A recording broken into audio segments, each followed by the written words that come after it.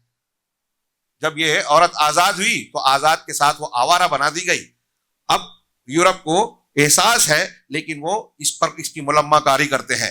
لوگ یہ تاثر دیتے ہیں کہ نہیں, یورپ اور امریکہ کی جو عورتیں ہمیں چمک دمک کے ساتھ نظر آتی ہیں وہ زیادہ آزادی محسوس کرتی ہیں, جبکہ ایسا ہے نہیں. حقیقت میں اگر آپ ان عورتوں سے پوچھیں جن کو آفیسوں میں پہنچا دیا گیا, جن کو ریمپ پر چلایا جاتا ہے, جن کو فلموں کے پردوں پر ہم دیکھتے ہیں کہ بہت چمک دمک رہی ہیں, تو ان کی زندگیوں میں آپ دیکھیں گے کہ غم و اندوہ کے بادل منڈلاتے ہیں, روتی ہیں. ان کو بہت سارے مسائل ایسے درپیش ہیں جو خاندانی اور گھریلو شادی شدہ عورت کے سامنے نہیں ہوتے. وہ ان چیزوں سے محفوظ ہوتی ہیں. بہت سارے مسائل ہیں, ان کے نفسیاتی مسائل, اور ان میں خودکشی کی شرح آپ کو زیادہ ملے گی. کہیں مار دی جاتی ہیں, کہیں خودکشی کر لیتی ہیں, اور بہت سارے مسائل. بہرحال یہ طلاق اور پھر خلا کا بھی تذکرہ ان طلاق کی آیتوں کے درمیان ہے. آیت نمبر 229 میں اللہ تعالیٰ کا یہ فرمان فَإِنْ خِفْتُمْ أَلَّا يُقِيمَ حُدُودَ اللَّهِ, کہ اگر آپ کو یہ اندیشہ ہوتا ہے کہ مرد اور عورت اللہ کی حدود کو قائم نہیں کر سکیں گے, تو پھر عورت کو یہ اختیار ہے. اللہ تعالیٰ نے مرد کو طلاق کا حق ضرور دیا, عورت کو بھی خلا کا حق دیا. وہ خود سے کہہ نہیں سکتی, اس کی حکمتیں ہیں. کاش کے موقع ہوتا, اور اس کو آپ پڑھیے. مجھے افسوس ہے کہ ہم ان سارے گوشوں پر بحث نہیں. اور طلاق کا بھی مرحلہ آتا ہے جو سورہ نساء میں دیا جائے گا کہ اگر کسی عورت سے نافرمانی کا ڈر ہے تو فوراً طلاق نہیں دینا ہے, سمجھانا ہے, پھر اس کو بستر سے الگ کرنا ہے, پھر مارنا ہے, اور وہ بھی جانوروں کی طرح نہیں بلکہ انسانوں کی طرح, اور چہرے پہ نہیں مارنا ہے. پھر اگر پھر بھی نہ مانے تو ایک آدمی اس گھر کا, ایک آدمی اس گھر کا بیٹھ کے جو ہے مصالحت کا راستہ ڈھونڈنا ہے. ایسا بھی راستہ نہ بنے تو پھر ایک طلاق, اور ان شرطوں کے ساتھ جو شریعت نے بیان کیا. اور اس کے بعد 3 چانس ہیں, 3 مرتبہ سوچنے کا. ایک طلاق دے کے آپ خاموش ہیں, عدت کی مدت میں آپ پھر سے لوٹانا چاہتے ہیں تو لوٹا سکتے ہو, نہیں لوٹانا چاہتے ہیں, عدت کی مدت گزر گئی تو اب وہ آزاد, وہ کسی اور سے شادی کر سکتی ہے. اور آپ نے ایک ہی طلاق دیا, وہ آزاد ہو گئی, اب 20 سال کے بعد آپ کا ارادہ ہوا تو آپ پھر سے شادی کر سکتے ہو, ایک طلاق دینے کی شکل. یہ چیزیں لوگ بیان نہیں کرتے, لوگ سمجھتے نہیں ہیں. اور بہت ساری اس میں دوسری تفاصیل جو ہیں آپ غور کریں گے تو ایک غیر مسلم بھی اس کو سن کر یہ کہے گا کہ اسلام کا نظام طلاق, نظام خلا اور یہ سارے احکامات ایسے ہیں کہ دنیا میں کسی قانون اور کسی مذہب کے پاس موجود نہیں ہے, اور یہ سب سے بہتر ہیں, بیسٹ ہیں. چنانچہ خلا کا بھی حق دیا گیا. اسی طریقے سے طلاق والی عورت ہے, اس کی اگر اس کو طلاق دیا جائے تو عدت کتنی ہوگی؟ ابھی میں نے آیت پڑھی تھی 3 قروء ہے, 3 حیض یا 3 پاکی کی مدت. 3 حیض حدیث کے مطابق زیادہ راجح ہے کہ 3 مہینہ جو ہے اس کی عدت ہوگی. اور جو بیوہ ہے یا ایسی عورت, بیوہ کی کتنی, اس کا شوہر, کسی کا شوہر مر جائے, اس کی عدت سورہ بقرہ میں بیان کیا گیا کہ بیوہ عورت کی عدت اور اس کے سوگ کی مدت جو ہے 4 مہینہ 10 دن ہوگی. آیت نمبر 228 اور 234 کو دیکھا جا سکتا ہے. اسی طرح نفقہ اور متعہ, اگر طلاق دیا جا رہا ہے یا بیوی جو ہے زوجیت میں ہے تو اس کے نان و نفقے اور اخراجات کا ذمہ دار شوہر ہوگا. اور طلاق دینے کی صورت میں عدت کی مدت میں نفقہ دیا جائے گا. مہر متعین نہیں ہے یا معلوم نہیں ہے تو متعہ, فائدے کے اعتبار سے ان کو اتنی رقم شوہر اپنی حیثیت کے مطابق دے گا جس سے ان کا گزارا ہو جائے. متعہ کہتے ہیں اس کو, مطعم بالمعروف. اسی پر شاہ بانو کا کیس ہوا تھا, اور آج کل جج لوگ جو ہے مطعم بالمعروف کے معنی میں کیا نام ہے وہ وومن ایکٹ کے تحت جو ہے ایسا فیصلہ کر رہے ہیں کہ ایک آدمی طلاق دے دیا تو اس کو اتنا لاکھ دینا ہے, گھر بیچ کے بھی نہیں دے پا رہا ہے لیکن دینا پڑے گا. وہ خیر وہ ایک کسی اور موقع پر اس کی تفصیل. تو نفقہ اور متعہ, رضاعت, دودھ پلانے والا, اس کے احکامات بیان کیے گئے کہ آپ کی طلاق دینے کے بعد اگر آپ چاہتے ہیں کہ آپ کی بیوی یا آپ کے بچے کو دودھ پلائے تو اس کا معاوضہ دیا جائے گا. آیت نمبر 233. حیض کے متعلق سوال, کل آیت پڑھی گئی تھی یسألونک عن المحیض قل هو اذن فاعتزلوا النساء فی المحیض. حیض کے متعلق پوچھتے ہیں آپ کے متعلق, تو آپ نے کہا کہ یہ گندگی ہے, لہذا عورتوں سے حیض کی حالت میں اس مدت میں الگ رہو, یعنی ان سے جو ہے مجامعت یا ہم بستری نہیں کی جا سکتی. اس کا یہ مطلب نہیں ہے کہ ان کو چھوا نہیں جا سکتا، وہ برتن کو ہاتھ نہیں لگا سکتی، ان کا کمرہ الگ کر دیں جیسا کہ بعض قومیں کرتی ہیں.